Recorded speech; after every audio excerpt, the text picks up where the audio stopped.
आरती की उम्र लगभग 40 साल के आसपास होती है। इसके जो पति होते हैं उनकी दिल्ली शहर में 3-4 फैक्ट्रियां होती हैं, तो वो अक्सर ही अपने काम के सिलसिले में बाहर रहते थे और पत्नी के साथ वो वक्त नहीं गुजार पाते थे। इनके घर में एक नौकर काम करता था। एक दिन घर में रात के कमरे से अजीब तरह की आवाजें आ रही थी। जब नौकर चुपके से जाकर देखता है तो वो हैरान परेशान हो जाता है कि जो उसकी मालकिन है उसके हाथ में एक बैंगन है और तेल भी रखा हुआ था, और कुछ आवाजें जो थी वो कुछ अलग ही तरह की थी। अब जो आरती होती है वो कुछ अलग ही तरह से जो है वो काम कर रही थी। जब ये नजारा नौकर देखता है तो वो हैरान हो जाता है। उसके समझ में आ जाता है कि आखिर मालकिन कर क्या रही है। लेकिन अगले दिन जब सुबह होती है और नौकर मालकिन से पूछता है तो मालकिन के माथे पर पसीना आ जाता है। वो समझ जाती है कि जो नौकर है वो सारी बातें देख चुका है और सुन चुका है। वो समझ जाती है कि अब कुछ आगे होने वाला है। अब जो मालकिन होती है वो नौकर को अपने पास बुलाती है और फिर उसके साथ वो सब कुछ करने लगते हैं जिसकी कल्पना नौकर ने भी नहीं की थी। नौकर भी ऐसा था कि वो भी मौके का ऐसा फायदा उठाता है कि वो जो भी है वो भी उस पल को जीना चाहता था और फिर वो जीने भी लगता है। दोस्तों, कहानी जो है वो बहुत ही रोचक और मजेदार होने वाली है। पूरा वीडियो देखिएगा, स्किप बिल्कुल भी मत कीजिएगा। और साथ ही साथ जो नए दर्शक है जिन्होंने अभी तक हमारे चैनल को सब्सक्राइब नहीं किया तो सब्सक्राइब कर लीजिएगा। वीडियो अच्छी लगे तो लाइक और हाइप जरूर कीजिएगा। और दोस्तों, पिछली वीडियो पर जिन्होंने हमें कमेंट किया उनकी लिस्ट मेरे पास है। आप भी अपना वीडियो फिर नाम और पता कमेंट कीजिएगा, तो वीडियो के आखिर में मैं आप सभी को आज प्यारा सा नाम जरूर लूंगी। तो चलिए दोस्तों, आज की कहानी की शुरुआत करते हैं। दोस्तों, आज की जो सच्ची घटना मैं आपके लिए लेकर आई हूँ, ये घटना दिल्ली शहर की है। यहीं पर रहने वाली एक आरती नाम की महिला होती है जिसकी उम्र 38-40 साल के आसपास होती है। इसके जो पति होता है उसका नाम जो है वो राधे मोहन होता है। वो एक बहुत बड़े बिजनेसमैन होते हैं। दिल्ली में उनकी फैक्ट्री होती है और नोएडा में, गुड़गांव में लगभग इनके पास 3-4 फैक्ट्री थी और वो उसके मालिक थे। परिवार में सब कुछ ठीक ठाक चला था, बशर्ते कमी थी तो आरती को सिर्फ और सिर्फ उसके पति की, जो कि उन्हें समय नहीं दे पाता था। उसका पति जो था वो अक्सर ही अपने व्यवसाय के सिलसिले में बाहर रहता था। घर पर जो उनका वक्त होता वो बहुत ही कम गुजरा करता था।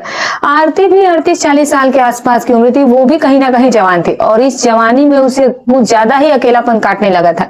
आरती उस अकेलेपन को काफी ज्यादा महसूस करती थी और वो चाहती थी कि उसका पति जो है वो उसे ज्यादा से ज्यादा वक्त दे। जब भी उसका पति घर पर आता तो उसकी पत्नी उसे कहती कि थोड़ा सा वक्त मुझे भी दिया करो। लेकिन उसका पति ऐसा था कि काल के सिलसिले में जब भी आता तो कभी लैपटॉप में लगा रहता तो कभी मोबाइल में लगा रहता है। एक दिन उसका पति लगभग 1 हफ्ते की छुट्टी बिता करके जब घर आता है और घर आने के बाद पति पत्नी जो है वो खाना पीना खाते हैं और जो उसका नौकर होता है जिसका नाम विवेक होता है, विवेक खाना पीना घर का सब बनाता है और फिर सभी लोग खाना पीना खाते हैं। और खाना पीना खाने के बाद जो उसका पति होता है और जो आरती होती है वो बेड पर चले जाते हैं। पति जो है वो बेड पर जाने के बाद अपना लैपटॉप ऑन करता है, उसमें वो काम करने लगता है। आरती कहती है कि आए दिन तुम हमेशा काम ही करते रहते हो, कभी मेरे लिए भी वक्त निकाल लिया करो। वैसे तो तुम बाहर ही रहते हो और जब घर में आते हो तो भी तुम्हारा यही काम लगा रहता है। आरती उसके हाथ से लैपटॉप छीन करके टेबल पर रख देती है। जब उसके हाथ से वो लैपटॉप छीनती है तो उसको पति की ये बात बुरी लग जाती है। वो कहता है कि ये सब कुछ जो कर रहा हूँ वो तो तुम्हारे लिए कर रहा हूँ, तो मुझे पैसे की भला क्या जरूरत है। जितने पैसे होंगे, जितना हमारे बच्चे होंगे, जो हमारे संतानें होंगी, उनकी जीवन तो कम से कम बहुत खुशी से बीतेगी। आरती कहती है कि जब तुम मुझे टाइम ही नहीं दोगे तो बच्चा कहाँ से आ जाएगा, आसमान से टपक जाएगा।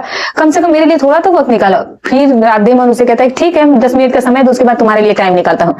10 मिनट का इंतजार करते करते लगभग 2 घंटे का वक्त गुजर जाता है। आरती को ये बात काफी बुरी लग जाती है और गुस्सा आ जाता है और गुस्से में वो चादर तान करके सो जाती है।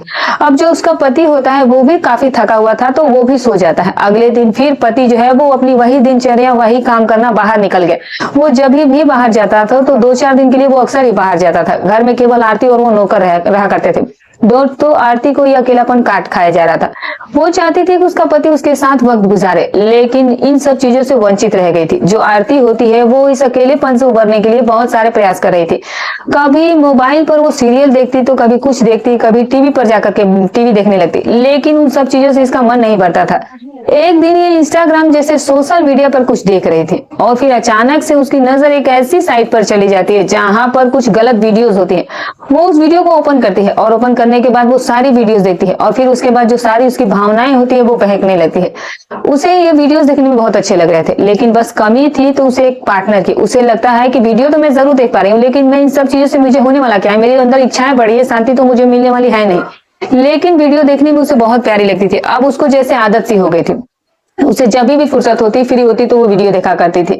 एक दिन आरती रात के समय में जो है वो वीडियोस देखना शुरू करती है और वीडियो देखते देखते वो काफी ज्यादा उसे आनंद आने लगता है। अब जो उसकी भावनाएं होती है वो इतनी ज्यादा बढ़ जाती है और वो अब अपनी मन की भावनाओं को शांत करने के लिए कुछ हथकंडे अपनाती है। वो कुछ प्रयास करने लगती है, लेकिन फिर भी उसे वैसा फील नहीं होता है।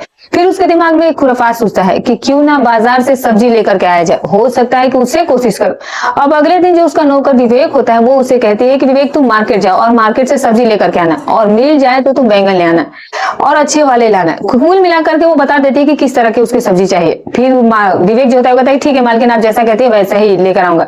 और अब विवेक सब्जी लेकर के आता है और फिर उसे फ्रिज में रख देता है, खाना पीना वगैरह सब बनाता है और फिर खाना पीना खा करके मालकिन आरती जो होती है वो कमरे में चली जाती है। अब विवेक जो था वो हॉल टाइप में ही जो था उसी में बिस्तर लगा करके सोया था। कुल मिलाकर वो उसमें लेटा था, उसे नींद नहीं आई थी। और मालकिन कमरे में जाती है और जो वीडियोस को देखना शुरू कर देती है, और जैसा जैसा उस वीडियो में चल रहा होता है वैसा वैसा वो करने लगती है। अब जो उसकी भावनाएं थी इतनी ज्यादा बढ़ गई थी कि फिर उसके दिमाग में कुछ नहीं सूझ रहा था। वो कमरे से बाहर आती है, फ्रिज खोलती है और फ्रिज खोलने के बाद जो है वो फ्रिज से बैंगन निकालती है और किचन में जा करके वो एक देसी जो है वो कटोरी में तेल लेती है। और फिर ये सब जो नजारा था ये विवेक सब कुछ देख रहा था चादर के नीचे से ही। उसे समझ नहीं आ रहा था कि आखिर मालकिन इतनी रात को इसका क्या करेंगे। उसके बाद जो आरती होती है वो कमरे में चली जाती है और कमरे में जाने के बाद वो फिर से वीडियो देखना शुरू कर देती है। और फिर जब उसकी भावनाएं काफी ज्यादा तेज हो जाती है तो फिर वो उसका इस्तेमाल करना शुरू कर देती है। और जो वो चीजें कर रही थी अब तक विवेक को कुछ पता नहीं था। जो वो समझ रही थी कि वो करके उसे संतुष्टि मिल गई, उसके पास लग रहा था उसे कोई सहारा नहीं तो यही सहारा है। अब जो आरती थी वो इतना ज्यादा बहक चुकी थी कि उसे इतना समझ में नहीं आता कि उसकी आवाज कहाँ तक जा रहे थे। उसकी आवाज जो थी वो बेडरूम से बाहर निकल रही थी और वही आवाज सुनकर के विवेक हैरान हो जाता है और वो समझ जाता है कि वो अंदर क्या चल रहा है। वो आखिर इन नजारों को अपनी आंखों से देखना चाहता था। तो विवेक अपनी मालकिन के कमरे की तरफ चल देता है और जा करके देखता है कि खिड़की जो था उसी में वो दरार जो था वो खिड़की में वो मालकिन जो लाइट जलाई हुई थी और शरीर पर उनके उस वक्त कोई कपड़ा नहीं था। मालकिन जो थी वो बेहद खूबसूरत लग रही थी और कुछ वो अलग ही तरह से जो है वो अपना काम चला रही थी। ये सब देख करके जो विवेक था उसकी भी भावनाएं बहक जाती हैं, वो भी अपने आप को कंट्रोल नहीं कर पाता, लेकिन वो मजबूर था। वो इस सोच में पड़ जाता था कि इस अवस्था में मालकिन के पास जाना या फिर उसके दरवाजे पर नॉक करना गलत होगा। वो सोचता है कि मालकिन जिस भी अवस्था में वो जो कुछ कर रही है उन्हें करने दो, मैं उन्हें डिस्टर्ब नहीं करूंगा। अब जो कुछ होगा वो मैं कल इस पर मालकिन से चर्चा जरूर करूंगा। अब जब अगले दिन सुबह होती है तो जो विवेक होता है वो मालकिन से कहता है कि मालकिन कल रात को आप उठी थी क्या? तो मालकिन कहते हैं कि नहीं। तो वो बोलता है कि मैंने सुना आप जैसे ही बाहर आई कुछ ले गई थी, मुझे ऐसा फील हुआ रात में। तो आरती समझ जाती है कि शायद ये उस वक्त जग रहा था। तो कहती है कि नहीं ऐसी तो कोई बात नहीं थी। आरती के दिमाग में भी ये बात चलने लगती है कि शायद विवेक सब कुछ जान चुका है। अब मालकिन का भी दिमाग खुराफात चलने लगता है कि अगर कहीं विवेक ही सेट हो जाए तो जो काम उस चीज से मैं करूँ वो तो मैं इसके साथ भी करने लग सकती हूँ। इंसान के द्वारा किया गया काम और किसी उस चीज के द्वारा किया काम तो जाहिर सी बात है बहुत ही अंतर होता है। तो उसको वो आजमाना चाहती थी। मालकिन अगले दिन लगभग दोपहर 12-1 बजे का वक्त होता है। विवेक खाना पीना बना करके फ्री हो गया था। आरती बाथरूम में जाती है नहाने के लिए और तभी विवेक को आवाज देती है कि विवेक थोड़ा सा बाथरूम में आओ। तो वो कहता है कि बताइए मालकिन क्या है? तो वो कहती है कि थोड़ा सा मेरे पीठ में मालिश लगा दो, मेरे पीठ में जो है वो लग रहा है कि मुझे मैल लगा हुआ है। तो विवेक पहले कहता है कि मालकिन मैंने ऐसा पहले कभी कुछ नहीं किया, कहीं कुछ ऊंच नीच हो गया तो फिर आपको दिक्कत हो जाएगी। तो मालकिन कहती है कि ऊंच नीच क्या होगा, जब मैं तुम्हें कह रही हूँ तो तुम्हें घबराने की क्या जरूरत है। अब विवेक करता भी तो क्या करता, उसके पास कोई रास्ता नहीं था। तो कहता है कि ठीक है मालकिन। आरती जो है वो उसके शरीर पर कुछ कपड़े थे। अब विवेक जो है वो साबुन लगा करके मालकिन की पीठ रगड़ने लगता है और कुछ इस कदर से वो काम कर रहा था कि मान लो आरती को उसके टच से ही कुछ अजीब सा ही फीलिंग आ गया था। अब जैसे जैसे वो कर रहा था आरती जो थी उसके बदन के रोंगटे खड़े हो गए थे।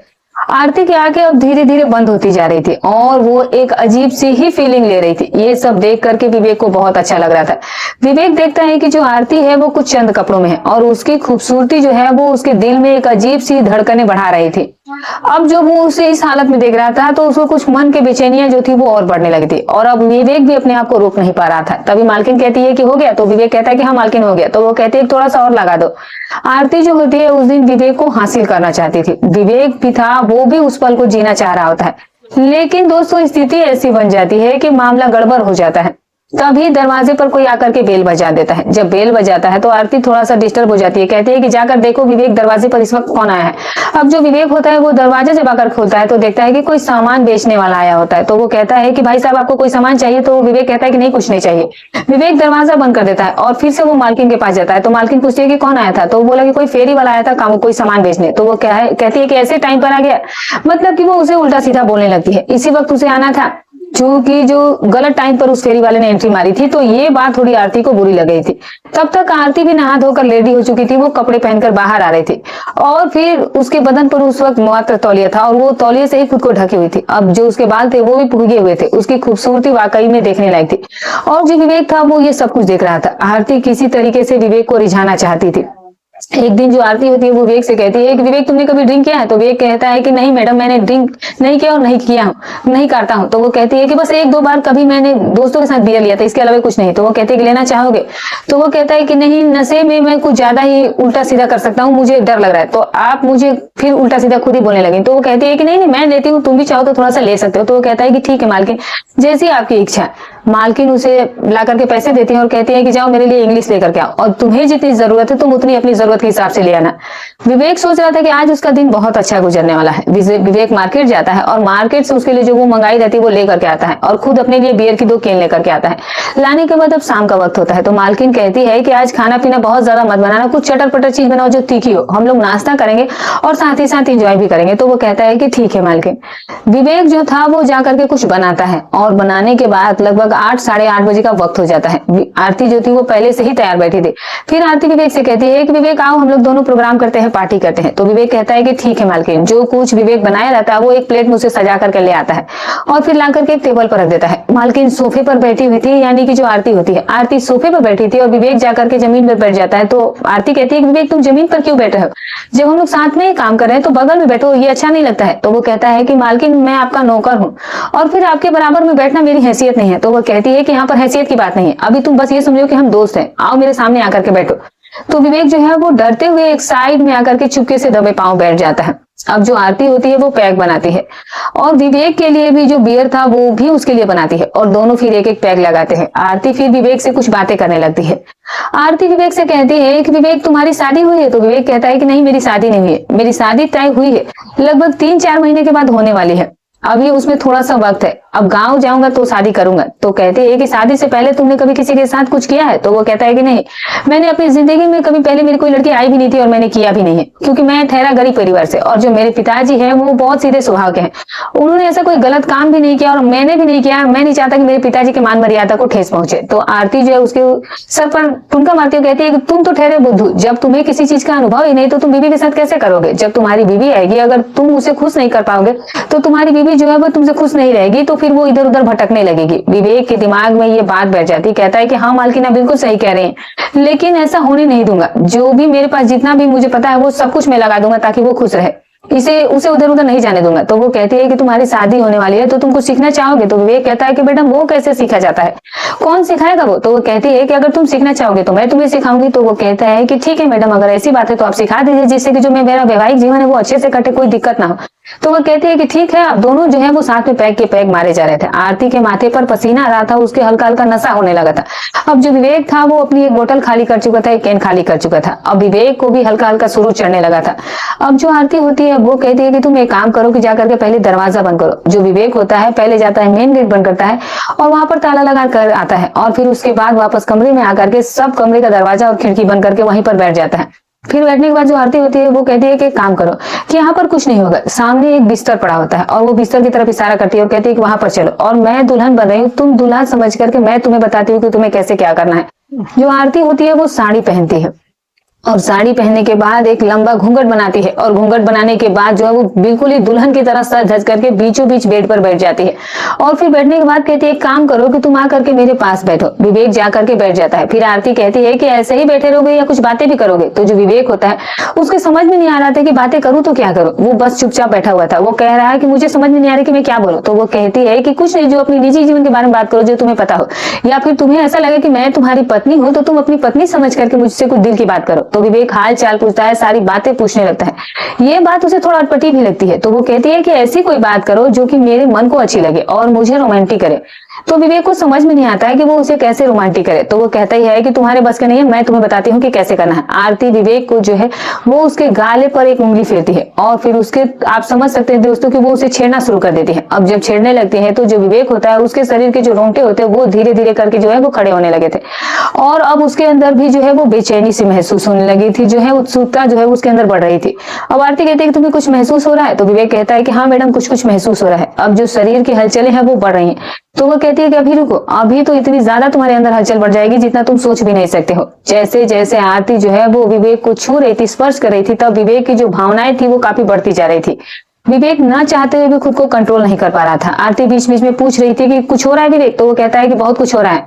वो कहती है कि बस ऐसे ही सब कुछ करते रहना। उसके बाद आरती कहती है कि अब तुम भी कुछ करोगे या सिर्फ मैं ही सब कुछ करती रहूंगी। तो विवेक कहता है कि आखिर मैं क्या करूं, ट्रेनिंग आप दे रही हैं, आप जैसा कहेंगे मैं वैसा ही करूंगा, मुझे तो कुछ समझ में नहीं आ रहा है। तो वो कहती है कि इतना ही तुम बस जानते हो, तुम एक लड़के हो, तुम्हें तो सारी बातें पता होनी चाहिए थी, तुम दुनियादारी से कितना दूर रहते हो, तुम मोबाइल वगैरह कभी कुछ देखते नहीं हो क्या। तो वो कहता है कि नहीं मैं कभी नहीं देखता हूँ। तो वो कहती है कि रुको मैं तुम्हें दिखा रही हूँ, इसमें देखो और फिर इसके बाद ऐसा ही करना। वो जो वीडियो होती है वो उसे दिखाने लगती है। अब जो वीडियो विवेक देखता है तो फिर वो अपने आप को कंट्रोल नहीं कर पाता है, उसकी जो भावनाएं होती है वो काफी तेजी से चलने लगती है। विवेक वीडियो देख रहा था होता है और फिर मन ही मन वो अपने आप को कंट्रोल के बाहर करता हुआ महसूस कर पा रहा था। अब जब वीडियो देखता है तो आरती पूछती है कि कैसा लग रहा है। तो वो कहता है कि मैडम आप भी देखते हैं क्या। तो वो कहती है कि मैं तो रोज देखती हूँ। तभी विवेक कहता है कि मैडम उस दिन रात को आप उठी थी और मैंने आपको देखा था कि आप जो है रात को फ्रिज से बैंगन निकाले थी और फिर तेल वगैरह लिया था, और आज तक मैं ये समझ नहीं पाया कि आप उस चीज का करती क्या थी। तो विवेक जो आरती होती है वो कहती है कि मैं अक्सर ये वीडियोस देखती थी और इस वीडियो को देखने के बाद जो मेरी भावनाएं थी वो बहक जाया करती थी, मुझे समझ में नहीं आता था कि मैं करूँ तो क्या करूँ, और इसीलिए मैंने तुमसे वो मंगवाया भी था मार्केट से। तो विवेक बताता है कि मैंने आपको रात को देख लिया था कि आप क्या कर रही थी, ये खिड़की में जो छोटा सा गैप है मैंने इसे देखा था कि आप जो है वो निर्वस्त्र थी और आप कुछ अलग ही स्थिति में थी और आपके कमरे से आवाज भी सुनाई दे रही थी। तो ये बात जब विवेक बताता है आरती को तो आरती के माथे से पसीना छूटने लगता है। वो कहती है कि मतलब कि तुमने सारी चीजें सारी बातें जान ली है और फिर तुमने मुझे सब कुछ करते हुए भी देख लिया है। तो विवेक कहता है कि हाँ मैडम मैंने देख लिया है। तो वो कहती है कि तुम देखने के बाद अंदर क्यों नहीं गए। तो वो बोला कि मैं इसलिए नहीं आया क्योंकि पता नहीं, मुझे लगा कि आपको उस समय जाने पर आपका मेरा अच्छा आपको लगता है या नहीं लगता, कहीं ऐसा ना हो कि मैं बिना बात के अंदर चल जाता और आपको बुरी लग जाती। क्योंकि हर इंसान को पहले समझना चाहिए, स्थिति समझनी चाहिए, ऐसे कहीं भी अचानक से जाकर के खड़े नहीं हो जाना चाहिए। तो वो कहती है कि तुम तो बहुत बड़े खिलाड़ी हो और बहुत समझदार भी हो तो इतने समझदार, लेकिन इतने इन सब चीजों को कैसे नहीं जानते हो। तो आरती कहती है कि वो जो तुमने देखा वो रियल में तुम देखना चाहते हो। तो विवेक कहता है कि हाँ मैडम अगर मिल जाएगा तो मैं जरूर देखना चाहूंगा, देखने में कोई बुराई नहीं है, लेकिन कहीं ऐसा ना हो कि कोई दिक्कत हो जाए, मैं किसी परेशानी में तो नहीं फंस जाऊंगा। तो वो कहती है कि जब तक मैं हूं तुम्हें परेशान होने की कोई जरूरत नहीं है, तुम्हें कोई दिक्कत नहीं होगी, बस ये है कि मैं जैसा कहती हूँ वैसा ही करते जाना, तुम्हें जब कोई दिक्कत महसूस हो तो फिर मैं आगे का जो रास्ता होगा वो तुम्हें बता दूंगी। विवेक कहता है कि मैडम मैं यहाँ पर नौकरी करने के लिए आया हूँ, मैं बहुत गरीब परिवार से हूँ, अगर कहीं कोई दिक्कत परेशानी हो जाएगी तो जो 10-12 हजार रुपए मिल रहे हैं, जो मेरे घर का खर्चे चल रहा है वो भी दुश्वार हो जाएगा। तो वो कहती है कि तुम पैसा कमाने आए हो तो तुम्हें बहुत पैसा कमाने को मिलेगा, बस मैं जैसा कहती हूँ वैसा करती जाओ। तो विवेक कहता है कि ठीक है मैडम, अगर पैसा मिल रहा है तो कोई दिक्कत नहीं है। और तभी आरती उठती है और अलमारी खोलती है और अलमारी से वो 500 रुपए के लगभग 4 से 5 हजार रुपए के नोट निकाल कर लाती है और फिर विवेक के हाथों में रख करके कहती है कि ये लो और अपने घर की जो जरूरतें हैं उसे पूरा कर लो, लेकिन जो मेरी जरूरत है वो अब तुम्हें पूरा करना होगा। तो वो कहता है कि मैडम मैंने आज तक कभी किसी के साथ ये किया नहीं है, पता नहीं आपको अच्छा लगेगा या नहीं लगेगा। तो वो कहती है कि मैं तुम्हें बताऊंगी कैसे क्या करना है, जैसा मैं बताती हूँ सिर्फ तुम वैसा ही करते जाना है। अब जो आरती होती है दोस्तों वो विवेक को ट्रेनिंग दे रही थी और अब उसके बाद आरती जो है वो उसे कहती है कि एक काम करो कि तुम एक एक करके जो है वो मेरे बदन से कपड़े हटा दो। विवेक जब ये बात सुनता है तो उसके हाथ जो होते हैं दोस्तों वो कांपना शुरू हो जाते हैं। उसे समझ नहीं आ रहा था कि जो मालकिन अभी तक इतनी सरल और विनम्र और सीधी सादी दिखती थी उसका ये रूप उसे समझ में नहीं आ रहा था कि एक औरत जो है वो इस हद तक कैसे जा सकती है, उसके कितने औरत के रूप होते हैं। विवेक को अपनी आंखों पर विश्वास ही नहीं हो रहा था कि उसकी मालकिन वो सब कुछ कर रही थी जो उसने कभी सोचा ही नहीं था। अमरता क्या नहीं करता, विवेक भी अपनी आंखें बंद करके धीरे धीरे वो सब कुछ करना शुरू कर देता है जैसा कि आरती ने कहा था। देखते ही देखते कुछ ही देर में जो है विवेक वो सब कुछ हटा देता है जो उसने कहा था। अब जब वो इस अवस्था में विवेक आरती को देखता है दोस्तों तो फिर उसके आंखों में वो रात वाला नजारा चलने लगा था जो कि रात को विवेक ने आरती को सब कुछ करते हुए बेडरूम में देखा था। वो देखता है जब उसकी खूबसूरती को तो वो बिल्कुल ही बावला सा हो गया था, उसे ऐसे देख रहा था विवेक जैसे कि वो भूखा शेर हो, वो बिल्कुल ही टूट पड़ने की स्थिति में था। तो आरती कहती है कि मेरे को इतनी जल्दी क्या है, बहुत कुछ बाकी है। तो विवेक कहता है कि मैडम ये सब कुछ देखने के बाद अब रहा नहीं जा रहा है। तो वो कहती है कि ऐसी जल्दबाजी करोगे तो तुम पत्नी को कैसे खुश कर पाओगे, अभी बहुत कुछ बाकी है। अब जो आरती होती है उसे एक एक चीज बताती है कि ऐसा करो ऐसे करो। अब जो विवेक है वो वैसा ही वैसा करने लगता है। थोड़ी देर में दोस्तों आप ये मान के चलिए कि स्थिति ऐसी बन जाती है कि जो आरती होती है वो मान लो कि कितने सालों से उस चीज की जरूरत नहीं थी क्योंकि विवेक उसके कहे अनुसार सब कुछ उसके साथ कर रहा था। अब आरती जो थी वाकई में इस चीज का लग रहा था कि कब से इंतजार कर रही थी और बहुत दिनों से वो यही चाहती थी, उसकी जो जरूरत थी वो सब कुछ खत्म हो रहा था। लगभग 10 मिनट तक आरती जो होती है विवेक के साथ ऐसा करने के लिए कहती है और फिर उसके बाद आरती जो है वो विवेक से कहती है कि अब मैं मुझसे भी रहा नहीं जा रहा। अब मैं ये नहीं कर पाऊंगी। अब जो विवेक होता है वो आरती के ऊपर, विवेक जो था वो भूखे शेर की तरफ उस पर टूट पड़ा था, और फिर आरती जो थी वो तो उससे भी ज्यादा जो उसके लिए ख्वाहिशमंद थी। अब उसके पूरे शरीर में ऐसे ऐसे नाखून के निशान बना देती है कि जो विवेक होता है वो दर्द में आ जाता है, तकलीफ में आ जाता है, लेकिन फिर भी उस पल को वो ऐसे जी रहा था जैसे दोस्तों आप कल्पना नहीं कर सकते। आपको कहानी सुनकर के ही आभास हो गया होगा कि वो माहौल क्या रहा होगा, वो मंजर ही क्या रहा होगा। जो विवेक था वो लगभग आधे घंटे तक खूब जो है वो अपने काम को करता है। वो मेहनत इतनी ज्यादा तगड़ी करता है कि जो आरती होती है वो कहीं ना कहीं इस चीज से काफी ज्यादा जो है उसके साथ जो सेटिस्फाई हो गई थी। आरती जो होती है वो काफी ज्यादा खुश हो गई थी। अब विवेक जो होता है ये सब कुछ करने के बाद फिर वहीं पर जो है वो बिल्कुल ही बेसुध सा पड़ा हुआ था। फिर आरती विवेक के कानों में धीरे से कहती है कि कैसा लगा। तो विवेक कहता है कि आपकी जो ट्रेनिंग थी वाकई में बहुत कामगार थी, ऐसी ट्रेनिंग तो मैंने जीवन में कभी ली ही नहीं थी, आपने बहुत ही अच्छे से सिखाया और मुझे बहुत अच्छा सीख के भी लगा। तो आरती कहती है कि ये तो बस एक दिन पहला लेसन है, ऐसे ही मैं तुम्हें रोज एक लेसन सिखाऊंगी और आने वाले टाइम में मैं तुम्हें इस फील्ड में मास्टर बना दूंगी, तुम दूसरे को सिखाओगे। तो दोस्तों अब यहीं से इन सब का ऐसा खेल चलने लगता है जिसकी कल्पना किसी ने भी नहीं की थी। लगभग 3 महीने तक ये सब कुछ चलता है और अब समय आ जाता है विवेक की शादी का। विवेक कहता है कि मैडम मुझे गांव जाना है। गांव जाने की बात आरती सुनती है तो उसके मन में एक बार उदासी छा जाती है कि शायद फिर ऐसा सुख मिले नहीं। इधर जो आरती का पति होता है वो तो दुनिया में पैसे कमाने में बिजी था, तो आरती अपने मन ही मन कहती है कि वो बना ही इसीलिए है कि मैं पैसे कमातूं, मुझे जो करना है मुझे करना, मैं खुद से करूंगी। अगर मेरा पति मेरी जरूरत पूरा नहीं करेगा तो मैं खुद से कर लूंगी। रही बात पैसे की तो वो पैसे कमाने दो उसे। अब तो उसकी जरूरत जो है वो खुद ही पूरा होने लगी थी। जब तक ये विवेक था तब तक उसे किसी चीज की जरूरत नहीं थी। जब विवेक गाँव जाने के लिए आरती से बताता है तो जो आरती होती है उसका चेहरा वो बिल्कुल ही उदास हो जाता है और उसका उदास चेहरा देख करके विवेक समझ जाता है कि इसकी जो जरूरतें है वो पूरी नहीं होने वाली है। लेकिन विवेक के पास भी कोई रास्ता नहीं था, उसकी शादी होने वाली थी। आरती विवेक से कहती है कि तुम जा तो बेशक जाओ, बेशक तुम्हें मैं मना तो नहीं करूंगी, पत्नी का भी खूब ख्याल रखना और पत्नी को भरपूर प्यार देना, उसे कभी किसी दूसरे के प्यार की जरूरत महसूस ना हो। मैं एक ऐसी अभागन औरत हूँ कि सब कुछ होते हुए मुझे दूसरे का सहारा लेना पड़ा है। अगर मेरा पति मेरे समय देता मुझे तो आज जो हम दोनों के बीच हो रहा है शायद इसकी नौबत ही नहीं आती। जो विवेक होता है वो आरती की सारी बात समझ जाता है।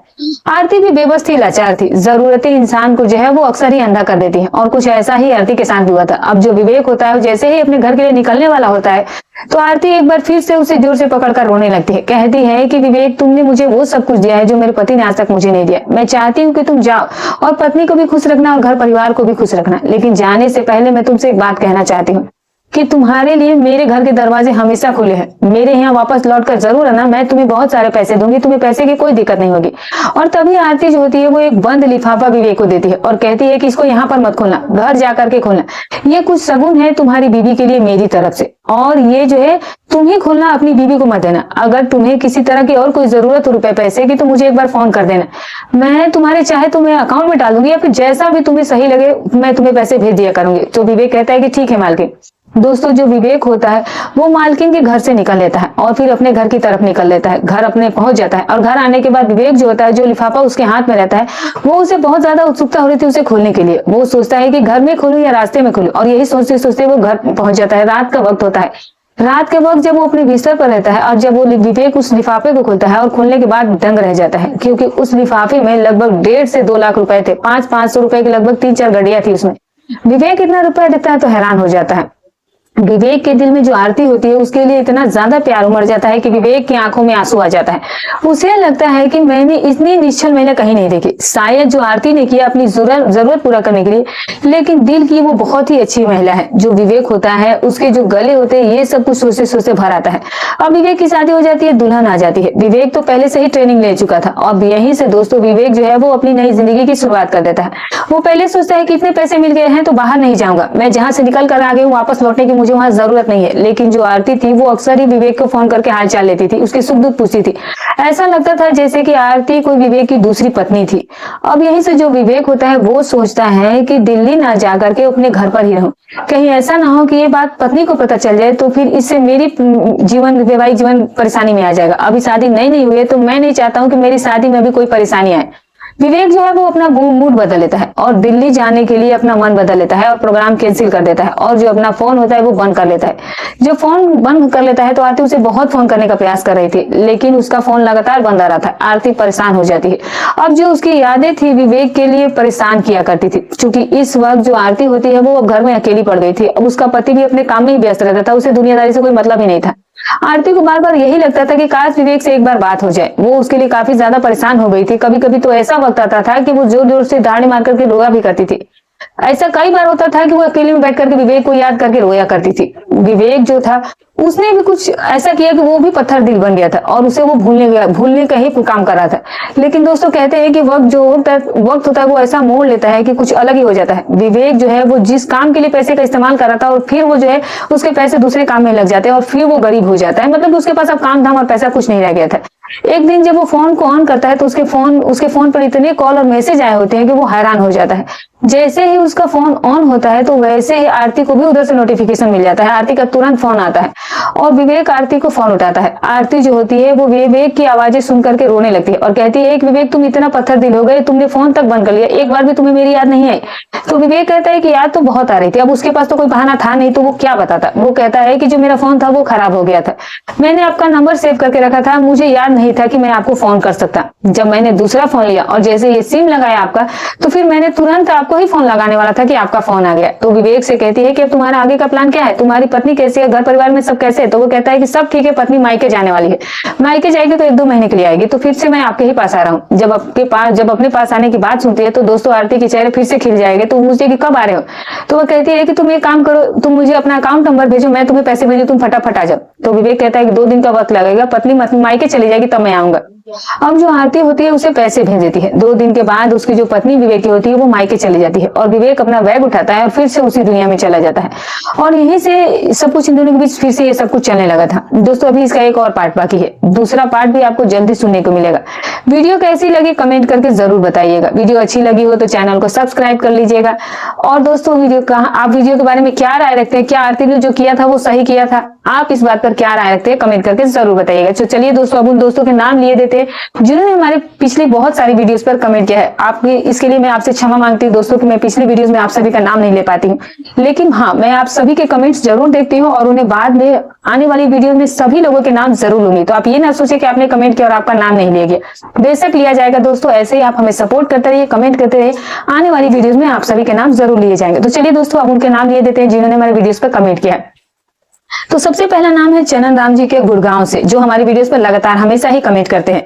जितेंद्र कुमार यादव जी सिवान से, सत्यदेव यादव जी सिद्धार्थनगर उत्तर प्रदेश से, यूएस तिवारी जी लोहारी सिरसा प्रयागराज से, दीपक कुमार जी यूपी आगरा से, जतिन जी पुणे से, रमेश जी दिल्ली से, शुभो कुमार उपाध्याय जी चित्रकूट से, शिवराज जाटव जी दिल्ली से, एमडी नकीम जी वापी गुजरात से, बाबूराम मेरठ जी यूपी से, काजी अख्तर जी लखनऊ से और रामदास राजपूत जी फिरोजाबाद से। आप सभी दर्शकों का काफी दिल से धन्यवाद दोस्तों। आप हमें ऐसे ही कमेंट करते रहिए, सपोर्ट करते रहिए। और बाकी अगर किन्हीं दोस्तों के नाम रह गए हैं तो मैं आने वाली वीडियोस में उन सभी के नाम जरूर लूंगी। तो दोस्तों फिर मिलूंगी एक और नई अच्छी सच्ची रोचक कहानी के साथ। तब तक अपना और अपने परिवार का ख्याल रखें।